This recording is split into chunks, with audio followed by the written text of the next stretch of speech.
আর রাজনীতি কোরআন দিয়ে করা লাগবে, এটা 903 জায়গায় আছে। সুবহানাল্লাহ বলতে পারেন না? কোরআন শরীফ আমি যতটুকু পড়েছি আমার এতটুকু আয়ত্ত হয়েছে। নামাজের চাইতে, হজের চাইতে, যাকাতের চাইতে সব চাইতে বেশি আলোচনা দিয়েছেন আল্লাহ রাজনৈতিক বিষয়ে। তো সেইটা যদি আমি বলতে না পারে, আমি কি রামায়ণ থেকে, গীতা থেকে আপনাদের আলোচনা শোনাবো?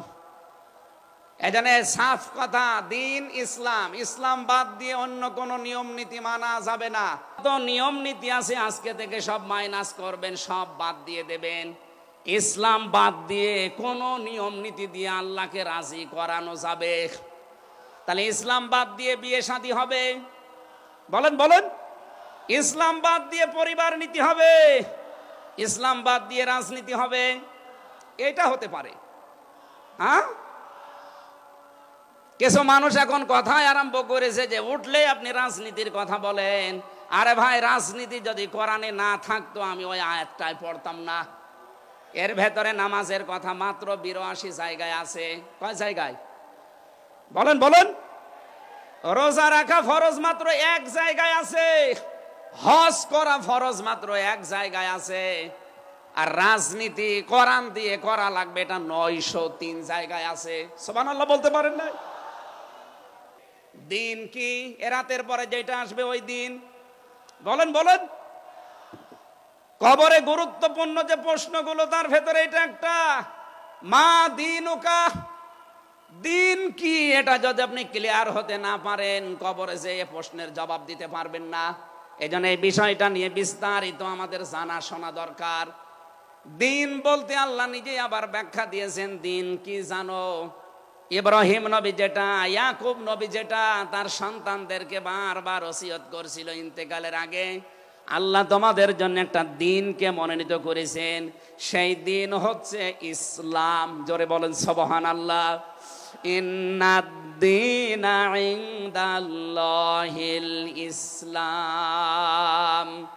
অবশ্যই আমি আল্লাহর কাছে মনোনীত একটাই দিন আছে, তার নাম, আরো জোরে বলেন, 4500 ধর্মের কোন দিনের উপরে, ধর্মের উপরে আমার আল্লাহ রাজি নেই, খুশি নেই, তিনি পছন্দ করেন না।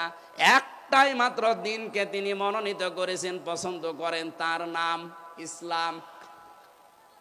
ওমাইয়াবতাগি গায়রাল ইসলামি দীনান ফালাইয়ুকবালা মিন ওয়া হুয়া ফিল আখিরাতি মিনাল খাসিরিন। সূরা আলে ইমরান 3 নম্বর পারা 20 নম্বর পৃষ্ঠা 4 নম্বর লাইনের 85 নম্বর আয়াতে আছে, এ পৃথিবীতে কেউ যদি ইসলাম বাদ দিয়ে অন্য কোন নিয়ম নীতি, অন্য কোন দিন অনুসরণ করে, ফালাই ইউকবালা মিন, জীবনে আর কোনো কিছু আল্লাহর দরবারে কবুল হচ্ছে না, হবে না। ইউকবালা এটা মোজারে, বর্তমান, ভবিষ্যৎ, প্রেজেন্ট, ফিউচার। এর আগে লান এসেছে।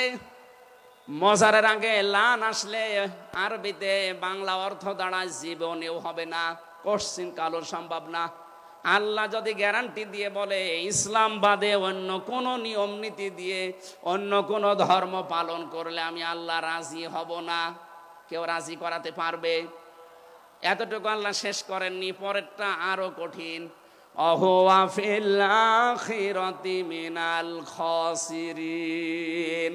আল্লাহ পাক বলেন ওই লোকটা সবচাইতে বড় ক্ষতিগ্রস্ত হবে আখিরাতে। বলেন নাউজুবিল্লাহ।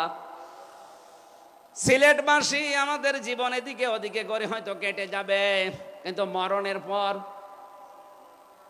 আমরা যদি ক্ষতিগ্রস্ত হয়ে যাই, এই আসল জীবনে যদি আমাদের নষ্ট হয়ে যায়, তাহলে আমরা এই ভুল পথে থেকে আমাদের জীবনটা নষ্ট করব কোন কারণে? যত নিয়ম নীতি আছে আজকে থেকে সব মাইনাস করবেন, সব বাদ দিয়ে দেবেন। ইসলাম বাদ দিয়ে কোন নিয়ম নীতি দিয়ে আল্লাহকে রাজি করানো যাবে? সে আহ্বান রেখে, এখনো যেহেতু 4টা অর্থ ছিল, আপনি যে ইসলামে প্রবেশ করেছেন তার দ্বিতীয় অর্থ আপনি দেখবেন যে আপনার ভেতরে ইখলাস আছে কিনা। আপনি কি লোক দেখানো কাজ করেন না আল্লাহর জন্য করেন, এইটা দেখবেন। 3 নাম্বার, আপনার আকীদা শুদ্ধ আছে কিনা। আজ এই দেশের একটা মাসলুম সংগঠনের উপরে একটা তহমত দেওয়া হয় যে এদের আকীদা ঠিক নেই। আপনার আকীদা কত ভালো, আমি নিচে নামলাম না, 4 নম্বরে উন্নত চরিত্রের অধিকারী হওয়া লাগবে, আর এটা নিতে হবে মুহাম্মদুর রাসূলুল্লাহর কাছ থেকে। 5 নম্বরে আমাদের লেনদেন স্বচ্ছ হওয়া লাগবে। আপনারা তাফসীর শুনতে এসেছেন, আমরা বিস্তারিত আর বলতে পারলাম না আজকে, কারণ আমার সময় শেষ হয়ে গেছে। আগামীতে কিছুক্ষণ পরে যেহেতু ডক্টর মিজানুর রহমান আজহারি ভাই আসবে, ওনার কাছে আমরা আরো গুরুত্বপূর্ণ কথা শুনবো ইনশাআল্লাহ। আজকের কথাগুলো আল্লাহ আমাদের জীবনে প্র্যাকটিক্যাল লাইফে আমল করার তৌফিক দিন, আমিন। বারাকাল্লাহু লানা ওয়া লাকুম ফিল কোরআনিল আযীম। আসসালামু আলাইকুম ওয়া রাহমাতুল্লাহ।